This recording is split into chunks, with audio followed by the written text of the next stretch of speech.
শুভ দুপুর বন্ধুরা, তোমরা সব কেমন আছো? আশা করি তোমরা খুব ভালো আছো। আমিও ভালো আছি, মোটামুটি চলে যাচ্ছে। তো দুপুরবেলায় খেতে চলে এসেছি। দেখো, তো আজকের মেনুটা বলে দিই কী কী।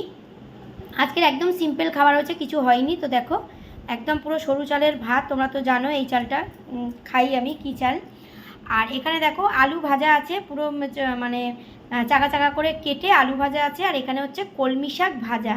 তো বন্ধুরা, কলমি শাক ভাজা দিয়েই কিন্তু ভাত খাওয়া হয়ে যায়। দেখো, আর লাল লঙ্কা দিয়ে, সবসময় আমাদের পাকা লঙ্কা দিয়ে কলমি শাক ভাজা হয়। আর তা নাহলে উচ্ছে ভাজা, উচ্ছে ভাজাতেও কিন্তু আমাদের লাল লঙ্কা দেওয়া হয়। খুব ভালো লাগে বন্ধুরা, দেখবে। আর এখানে হচ্ছে এরকম মুগ ডাল, এরকম মুগ ডাল হয়েছে। দেখো, মুগ ডাল হয়েছে সেদ্ধ, ছোকা হয়নি, সেদ্ধ। কেন সেদ্ধ খেতেই আমার ইচ্ছা করলো। আর এখানে হচ্ছে শশা, আর এখানে হচ্ছে মা দেখো সেই আলুর চিপস দিয়ে দিয়েছে। তো চলো, আমাদের তো এই খাওয়া দাওয়া। তোমাদের কি খাওয়া দাওয়া হচ্ছে অবশ্যই কিন্তু কমেন্ট করে জানিও।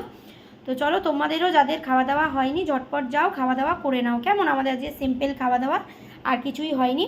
চলো, তোমরা সকলে ভালো থেকো, সুস্থ থেকো, আর আমার পাশে থেকো। আমিও কিন্তু সবার পাশে আছি, কেমন? চলো, টাটা।